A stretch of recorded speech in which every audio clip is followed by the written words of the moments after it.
एक social media पे एक तस्वीर आपकी वायरल हो रही थी जिसमें आप अस्पताल के अंदर थे और एडमिट थे।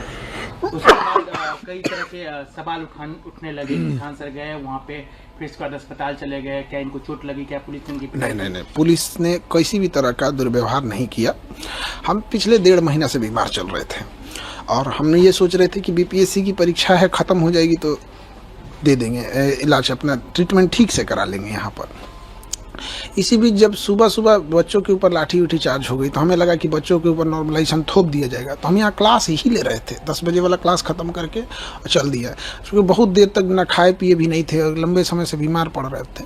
तो वहाँ हमको वोमिटिंग रुक नहीं रहा था, तो हमको लगा कि अब हमको यहाँ से हटेंगे तो फिर ये बच्चे तितर बितर हो जाएंगे, इनकी मांग कोई नहीं पूरी। तो ज़बरदस्ती वहाँ रहे, जिस वजह से थोड़ा बीमार हो गए और थोड़ा सा बीपी वाला प्रॉब्लम ज़्यादा हो गया था। तो हमें लगा कि 170-80 ये मतलब अब घर पे ट्रीट करना ठीक नहीं है, इसलिए चले गए वहाँ। सर, ये पूरा मामला जो बीपीएससी में जो इस बार हंगामा स्टार्ट हुआ, ये नॉर्मलाइजेशन का जो मामला है, ये आम लोग स्टूडेंट तो समझ रहे हैं, एस्पायरेंट जो समझ रहे हैं, लेकिन आम लोग नहीं समझ पा रहे कि मसला है क्या। थोड़ा आपसे समझना चाहेंगे। देखिए, नॉर्मलाइजेशन तब किया जाता है ना जब एक दिन आप परीक्षा नहीं ले सकते हैं या नंबर ऑफ स्टूडेंट बहुत ज़्यादा हैं, तो कई अलग अलग बच्चों को अलग अलग क्वेश्चन दिया जाता है। जैसे बिहार है तो आप भागलपुर में अलग क्वेश्चन दे दें, बक्सर में अलग दे दें और सीवान जिला में अलग दे दें। इससे क्या होगा कि 3 अलग अलग पेपर देंगे। आप हम ही को दीजिए वो तीनों पेपर, तो हम खुद किसी में ज़्यादा नंबर आएगा, किसी में कम आएगा। मेरा खुद का तीनों में ज़्यादा नहीं, एक जैसा नहीं आएगा। ये फार्मूला मैथ पर लागू होता है। जैसे अगर किसी को कहा जाए 5 + 5 जोड़ो तो देगा 10, और उसे कहेंगे 20 + 10 जोड़ो तो भी बोलेगा 30, क्योंकि अगर उसे जोड़ आता है तो किसी भी तरह के जोड़ को जोड़ सकता है। लेकिन ये जीएस में लागू नहीं होता है। जैसे अगर हम किसी से कहें भारत का क्षेत्रफल बताओ तो बता देगा, कोई भी विद्यार्थी पढ़ता है। लेकिन अगर किसी दूसरे बच्चे से यही सवाल पूछा जाएगा कि तुम मंगोलिया का क्षेत्रफल बताओ, नहीं बता पाएगा। लेकिन कंप्यूटर कहेगा कि दोनों के क्वेश्चन का लेवल एक है, क्योंकि दोनों में क्षेत्रफल पूछा गया था। तो यही है नॉर्मलाइजेशन, आप मैथ में कर सकते हैं, यहाँ नहीं कर सकते हैं। अब आप जीएस में कैसे डिसाइड कीजिएगा कि बक्सर का युद्ध का क्वेश्चन ज़्यादा टफ है कि द्वितीय आंग्ल मराठा युद्ध का क्वेश्चन ज़्यादा टफ है। अमूमन अगर आप 100 बच्चों को दीजिएगा बक्सर का युद्ध तो बता देंगे, 100 में 90 बता देगा। लेकिन वही सवाल आप कहिएगा द्वितीय आंग्ल मराठा युद्ध बताइए तो 100 में 50 बता पाएंगे। तो बच्चों के साथ ये भेदभाव न हो, ये गणित में सक्सेस है। बिहार में यूपीएससी कोई राज्य नहीं लागू की है, क्यों ना यूपीपीसीएस में है ना कहीं पे, ना ही यूपीएससी ने लागू किया है। यूपीपीसीएस ने आरओ में लागू करने की कोशिश किया था, बहुत ज़्यादा हंगामा हुआ, बाद में ये चीज़ें को वापस लेना पड़ गया था उन लोगों को। तो आयोग को भी समझना चाहिए, जब यूपी में नहीं हुआ तो यहाँ क्यों लागू कर रहे हैं। दूसरा, केवल 5.25 लाख बच्चे फॉर्म भरे थे, तो भी कोई औचित्य नहीं बनता है। एक होता है कि आपके पास 1 करोड़ बच्चे फॉर्म भर दिए, आप एक दिन नहीं ले सकते हैं। जैसे रेलवे में नॉर्मलाइजेशन करने का एक ही कारण है कि उनके पास नंबर ऑफ स्टूडेंट ज़्यादा है, बस यही। सिंगल शिफ्ट और ये जो एक ही पाली में एक ही क्वेश्चन पेपर वाला जो मसला है, उसके पीछे क्या रीजन है? देखिए, अब जैसे कि आयोग की ओर से कहा जा रहा है कि हम एक ही पाली में परीक्षा लेंगे। देखिए, एक ही पाली में परीक्षा लेने के बाद भी नॉर्मलाइजेशन हो सकता है। आप सिंगल पेपर लीजिएगा और अलग अलग जिले में अलग अलग क्वेश्चन दे दीजिएगा। दूसरा, एक सबसे बड़ा इसका कारण क्या है, आयोग खुद डिसाइड करता है वो किसका जवाब देगा, किसका जवाब नहीं देगा। उसे स्टूडेंट के टेंशन से कोई मतलब नहीं है। जैसे ये सितंबर में परीक्षा होने वाली थी, फिर बाढ़ वगैरह के कारण नवंबर गई, फिर दिसंबर गई। शुरुआत में एक नोटिफिकेशन जारी किया गया, पूरे अखबार में चलाया गया कि 38 जिले का क्वेश्चन अलग अलग रहेगा। ये 2 महीने से बीपीएससी के टीचर और स्टूडेंट एक मेंटल ट्रोमा से गुजर रहे हैं। पहली बार होगा 38 जिला का क्वेश्चन अलग अलग हो जाएगा। आयोग का कहना है क्या कि इससे पेपर लीक नहीं होगा। तो एक पेपर लीक एक समस्या जैसी भयावह है, वैसे ही नॉर्मलाइजेशन एक भयावह समस्या। अब हमसे कोई कहे कि आपका दाहिना आँख फोड़े कि बायां आँख फोड़े, काहे फोड़ोगे भाई? तो आप अपनी व्यवस्था सही रखिए, पेपर न लीक हो यहाँ पर। उसके बाद हुआ कि नहीं, 3 पेपर लेंगे। उसके बाद हम लोगों की मीटिंग भी बुलाई गई थी, तो उन्होंने हमें समझाया भी था कि देखिए, नॉर्मलाइजेशन की प्रक्रिया ठीक है। हम लोगों ने कहा था ये मैथ के लिए ठीक है। अब जैसे साड़ी भारतीय ड्रेस है तो महिलाओं के लिए ठीक है। अब आप ये कहिएगा कि खान सर कह रहे हैं कि साड़ी एक भारतीय ड्रेस है तो क्या हम साड़ी पहन के हम घूमेंगे? आप समझिए, ये मैथ के लिए ठीक है, आईआईटी में लगाइए, हम वो पहले से लागू है, हम कहीं उसका विरोध नहीं कर रहे हैं। लेकिन जीएस के लिए लागू नहीं है यहाँ पर। तो आयोग इसका खंडन नहीं किया और सबसे बड़ा आग में घी का काम किया। 4 दिसंबर को आयोग ने एक नोटिफिकेशन जारी किया हर एक डिस्ट्रिक्ट मजिस्ट्रेट को कि हम आपको 3 तरह का पेपर भेज रहे हैं। और यहीं से ये आग फैल गई कि आप 3 तरह का पेपर क्यों भेज रहे हैं। हम लोगों ने कहा कि आप एक नोटिफिकेशन जारी कर दीजिए कि इन 3 पेपर में से किसी एक का ही प्रयोग आप सभी जिला में करिएगा। तो आयोग ने कहा कि हम नहीं बोलेंगे।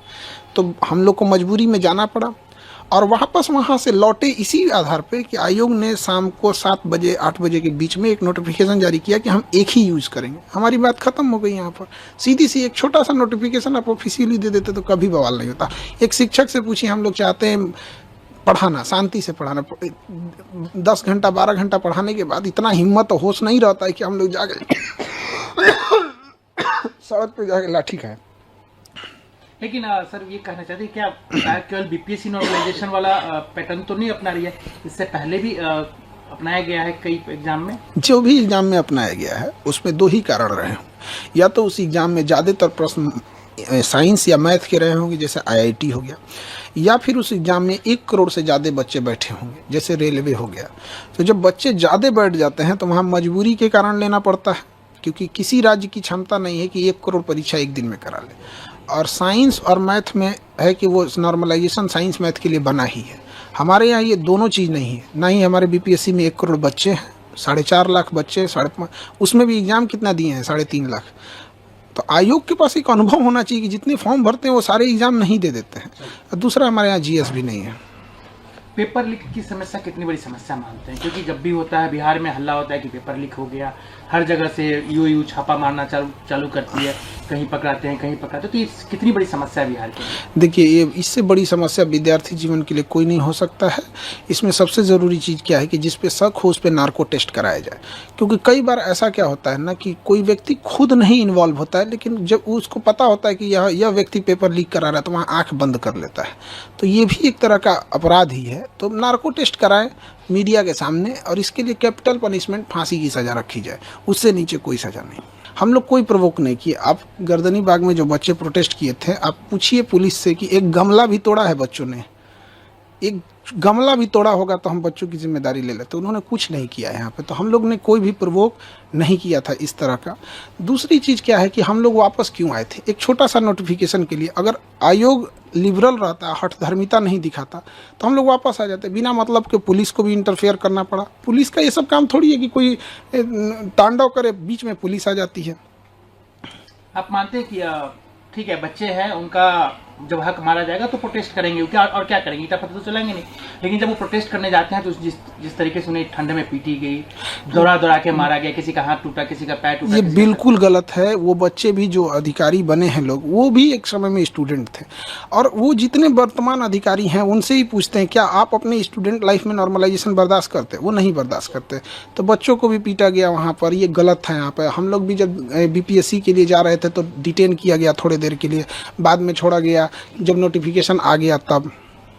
सर ये बताइए कि खान सर नॉर्मलाइजेशन को लेकर अब क्या करेंगे, आगे क्या करेंगे? अब ये 2024 पे तो नहीं हुआ, 25 में भी लागू नहीं होने दिया जाएगा। अब इसके लिए हम लोग जहां भी जाना पड़े, संबंधित अधिकारी जिनको अवगत कराएं इन सब चीज़ों से, यही हम लोग। पेपर लीक हुआ है सर?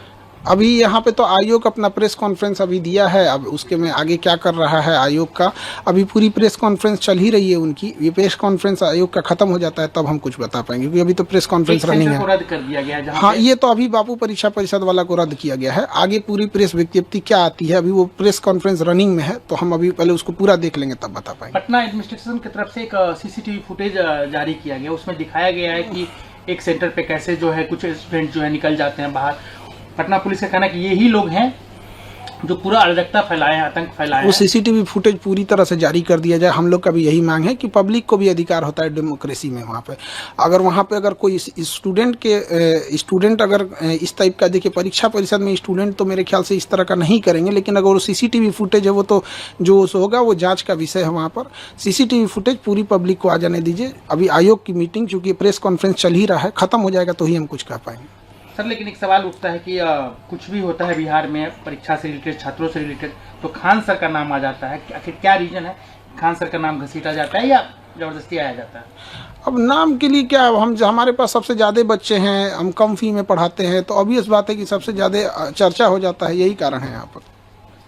एक चीज़ और सवाल सर कि आगे भी जितने आप पे आरोप लग रहे हैं, मतलब जो भी लगा रहे हैं, सोशल मीडिया के जमाने कोई भी उठता है किसी के बारे में कुछ भी लिख देता है, तो क्या आप छात्र के साथ रहेंगे? हम छात्र के लिए मेरा जीवन समर्पित है। रही बात सोशल मीडिया पे, तो हर छोटा इंसान बड़े इंसान पे आरोप लगाता है। ये सोशल मीडिया का एक फैशन, एक ट्रेंड बन चुका है। अब कोई उठ के कहेगा कि नरेंद्र मोदी का भाषण हम ही लिख के देते हैं, तो नरेंद्र मोदी तो उसको क्लियर करने आएंगे नहीं, वो तब तक चिल्लाते रहेगा कि हम इतने विद्वान हैं कि हम ही भाषण लिख के देते हैं। तो ये तो कोई बात नहीं ना होती है।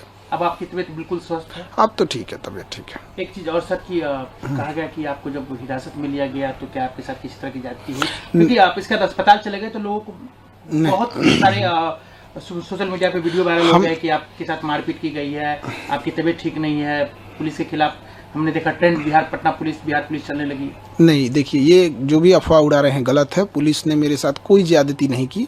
थोड़े देर के लिए डिटेन रखा, जो लॉ एंड ऑर्डर के लिए पुलिस को करना पड़ता है, और वो पुलिस की, हम इसमें पुलिस का नहीं कहते हैं कि पुलिस ने गलत किया। पुलिस का जो कर्तव्य बनता उन्होंने उसको किया। हम लोग वापस इसलिए आए क्योंकि जो हमसे पुलिस स्टेशन में बताया गया कि आपकी बात मान ली गई, नोटिफिकेशन आ गया है। हमने कन्फर्म करने की कोशिश की तो वहाँ नेटवर्क उतना नहीं था, तो लोगों ने बताया कि हाँ आ गया है। तो जिनका नॉर्मलाइजेशन जैसा मुद्दा था वो लोग वापस जाने लगे। पुलिस ने कहा कि वापस आप अगर जाएंगे धरना स्थल पे तो हम आपको FIR कर देंगे। तो फिर मजिस्ट्रेट साहब आए और उसके बाद डिटेन खत्म हुआ, तो फिर वापस वहाँ से आए। तो धरना स्थल चूंकि सामने ही है, तो पुलिस को ऐसा लगा कि अगर हम यहाँ छोड़ देंगे धरना स्थल पे तो ये फिर वापस धरना पे बैठ जाएंगे, क्योंकि उन पुलिस के पास ज़्यादा एक्सपीरियंस होता है, ऐसा हुआ होगा। इसलिए पुलिस ने कहा कि हम आपको धरना स्थल पे नहीं छोड़ेंगे वहाँ पर। तो फिर हमको अब कहीं भी उतार दीजिएगा तो हम नहीं ना, आप हमको गाड़ी में उतार के आप कहीं चले जाइएगा यहाँ पे। तो हम कहें सर आप जहाँ उतारिएगा वहाँ बोलिए, हम वहाँ हम अपनी गाड़ी मंगा लेते हैं यहाँ पे।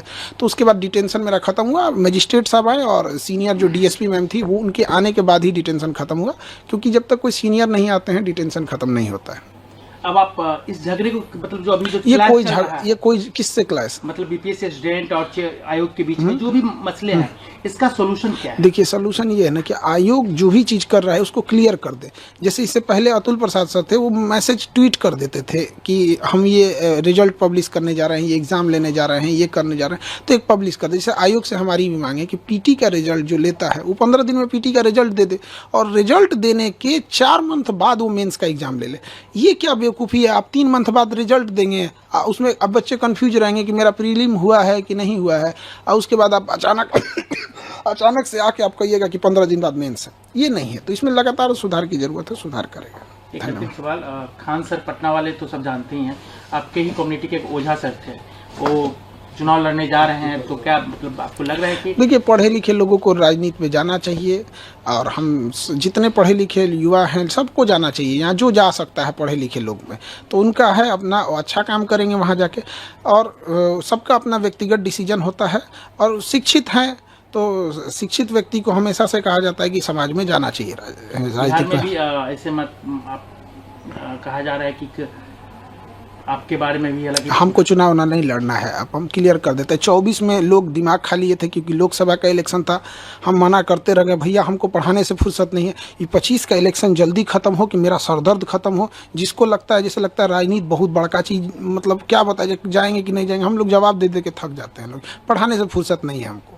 नहीं सर, खान सर, एक चीज़ तो आपके बारे में बार बार चर्चा आती है कि जितने भी प्रोटेस्ट होते हैं या कुछ भी होते हैं उसमें आपका नाम नहीं, मेरा नाम बस स्टूडेंट के लिए आता है। यहाँ डेली 5 प्रोटेस्ट होता है, आप मेरा नाम नहीं देखेंगे।